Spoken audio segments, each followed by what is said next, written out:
Hey, boys and girls, this is a Mr. Shivers book, and it is called The Doll in the Hall and Other Scary Stories.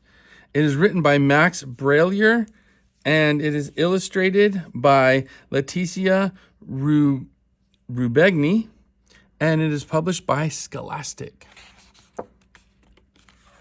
The Doll in the Hall and Other Scary Stories. The Doll in the Hall and Other Scary Stories. Table of contents. Looks like we have a letter to the reader. We have The Doll in the Hall, the cast, bright white teeth, the jack-o'-lantern, and Billy smiled. Dear reader, I enjoy scary stories like those in this book. And like the one I escaped from, a box with a doll's dress on its top was left on my doorstep. Here is what I found inside: a rotten apple, a chewed up carrot, 3 baby teeth, and pumpkin seeds. There was also a note in the box, and its pages were filled with scribbled handwriting. This note was taped to it. Promise me, Mr. Shivers, that you will share these stories, or next time you might not escape. I keep my promises, and so I must keep this one too. Here, I share those stories.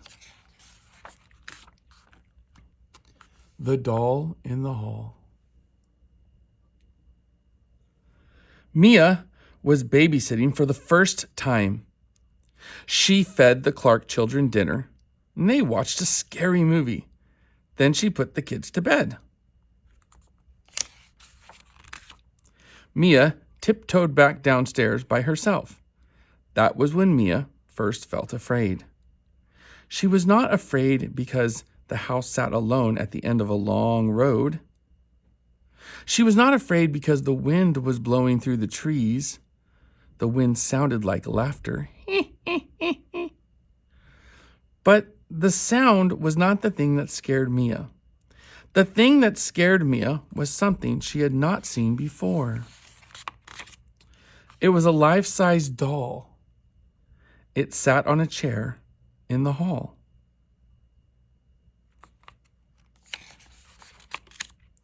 The doll's eyes seemed to follow Mia.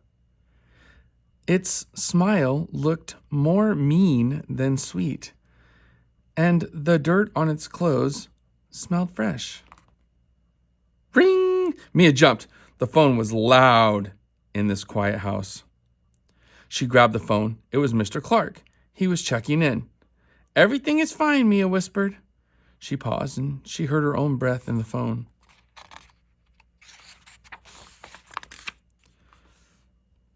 Mr. Clark, would you mind if I covered up that doll in the hallway? She asked. Mr. Clark did not answer right away. Then he spoke very slowly. He said, Mia, we don't have a doll in the hallway. This time the sound did not come from the wind or the trees. It came from the doll. The cast. The worm poked its head out of an apple. Danny looked up at the apple tree and saw the worm. He thought the worm was smiling at him. He didn't like it. I'll get you, Danny yelled. Danny climbed the tree and he crawled out on the branch. He reached up and crack! The branch broke and Danny fell, and he heard a strange, high-pitched laughter. Then, wham! Danny hit the ground.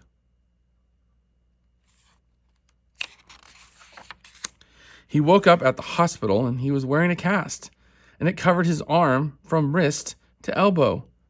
The skin under your cast might itch, the doctor warned, and Danny's arm did itch all the time. He couldn't think, he couldn't sleep, and he begged his parents to help. Danny's parents took him back to the doctor, and the doctor Please take my cast off, cried Danny. It's so itchy. The doctor shook his head. I'm sorry. Casts are itchy. That's normal. The next day, Danny felt his skin moving beneath the cast. Mom, Dad, cried Danny. I can't take it. Your arm only feels itchy because it's healing, said Mom. The cast won't be on much longer, said Dad. And finally, it was time to take the cast off. Hurry, Danny begged. The doctor began to cut the cast, and the saw was huge and shiny. Grrr! Faster, shouted Danny, and the cast loosened. At that, Danny pulled his arm free, and he started to thank the doctor, but then he screamed. His parents cried out, and the doctor fainted.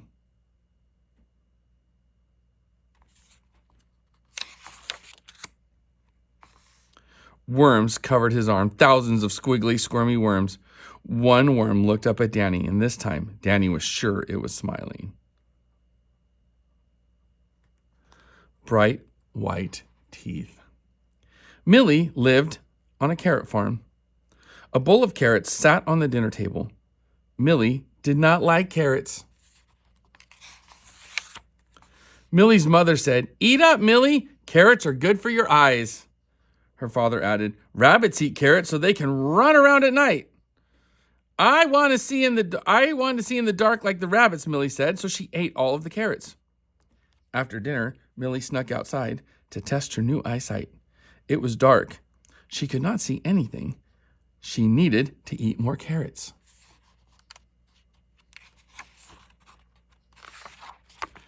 The dirt felt cool beneath Millie's feet, and Millie pulled a carrot from the ground, and she ate it. Then she ate another. Millie ate a whole row of carrots. But still, she could not see in the dark. Millie ate a second row of carrots, and a third, and more. But she still could not see in the dark.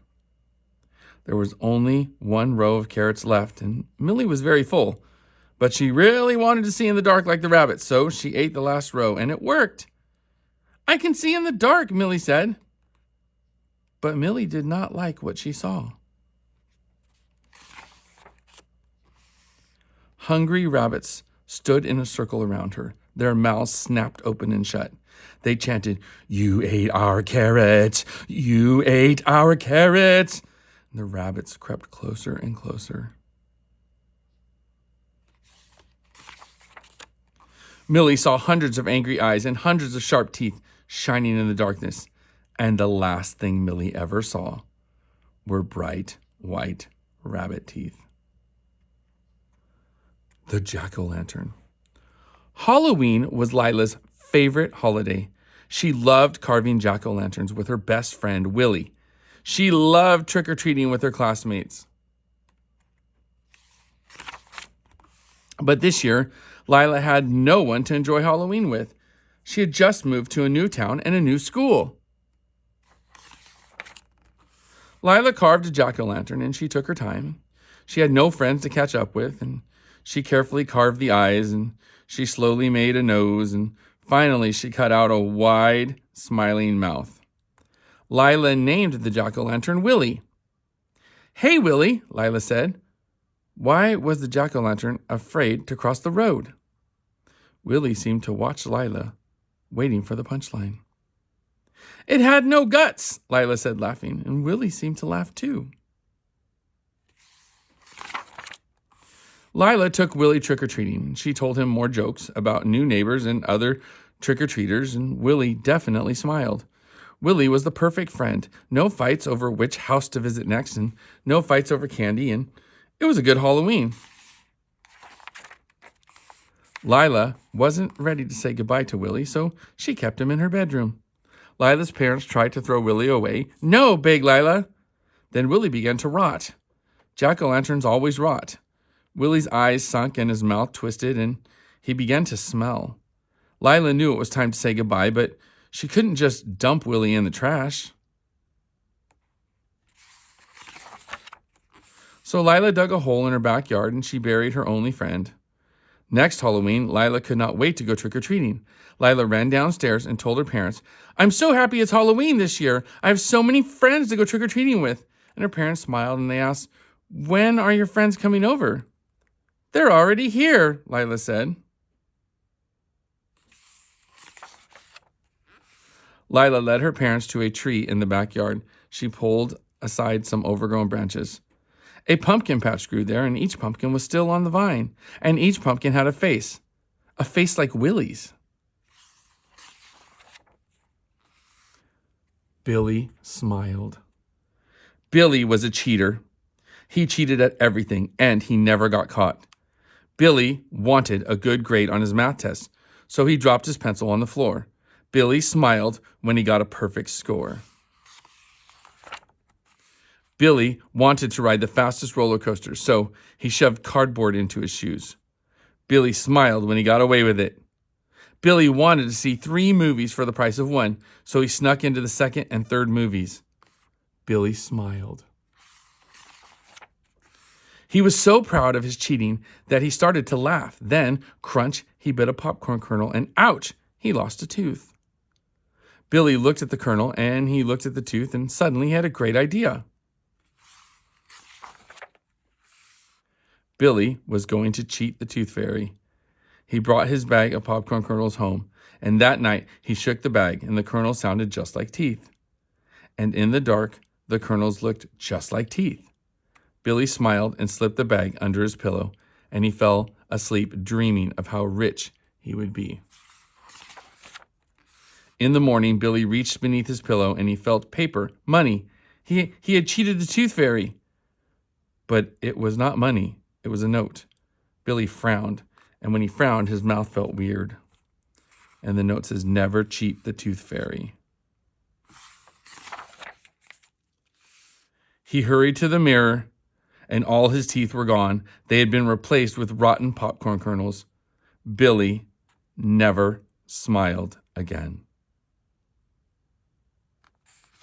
And these are the authors, Max Brallier and Letizia Rubegni. The Doll in the Hall and Other Scary Stories. I hope you love this book.